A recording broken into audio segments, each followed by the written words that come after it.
আগলছাড়ায় পিএফজির follow up meeting অনুষ্ঠিত। আগলছাড়া থেকে মোহাম্মদ শামীমুল ইসলাম শামীমের পাঠানো প্রতিবেদন।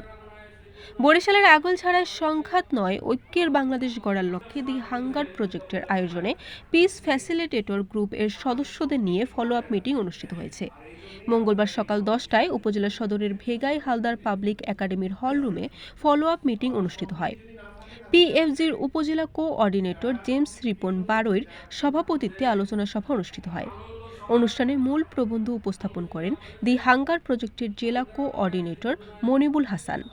অংশ নেন পিস অ্যাম্বাসেডর জসিম উদ্দিন সরকার, ডক্টর মাহবুবুল ইসলাম মাহবুব, ডক্টর বিনয় রায়, পিয়ারা ফারুক বক্তিয়ার, সুমাকর, পিএফজি সদস্য শিক্ষক হারুনুর রশিদ, মিজানুর রহমান, মাওলানা ফজলুল হক, আবুল কালাম আজাদ, শোভন রহমান মনির, বীর মুক্তিযোদ্ধা চিন্ময় চক্রবর্তী, পবিত্র রানী রায়, মমতাজ বেগম, শান্তনা বেগম, নিবেদিতা হালদার, পলি আক্তার, সাংবাদিক সর্দার হারুন রানা, সাইফুল ইসলাম, শামীমুল ইসলাম শামীম, উপজেলা দি হাঙ্গার প্রজেক্টের সমন্বয়কারী সাইফুল ইসলাম লিটন সহ প্রমুখ।